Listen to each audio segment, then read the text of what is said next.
Let's make আলু কাবলি। এটা কিন্তু একেবারেই হোম স্টাইল আলু কাবলি, প্লাস বাইরের থেকে কিন্তু অনেকটাই টেস্টি। ফার্স্ট অফ অল আমরা আলুগুলো বয়েল করে ওগুলো পিস পিস করে কেটে নেব। আলু কাবলি আমরা সকলেই ভালোবেসে থাকি, বাট অনেক সময় বাইরে খেতে যাওয়া হয় না, প্লাস হাইজিনেরও ব্যাপার থাকে। ইটস বেটার যে আমরা বাড়িতেই বানিয়ে নিই। বাইরের থেকে খেতেও ভালো হয়, প্লাস ওই হাইজিন ইস্যুসটাও থাকে না। আর বৃষ্টির সিজনে তো বিকেল মানেই হচ্ছে আমরা গরম গরম আলু কাবলি খাই।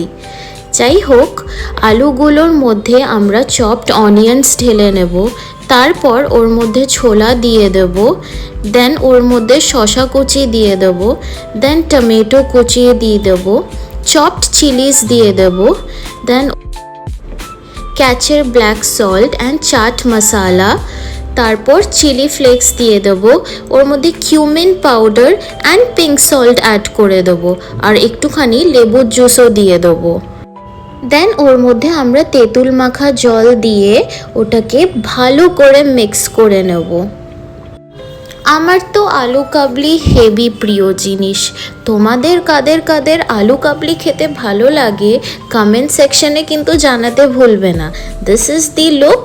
দেন ওর মধ্যে একটুখানি হলদিরামের ভুজিয়া ছিটিয়ে দেবো, অ্যান্ড দেন ওর মধ্যে ফ্রেশ ধনে পাতা ছিটিয়ে দেবো, and your aloo kabli is ready. And if you like this recipe, then please like and subscribe my channel. Thank you.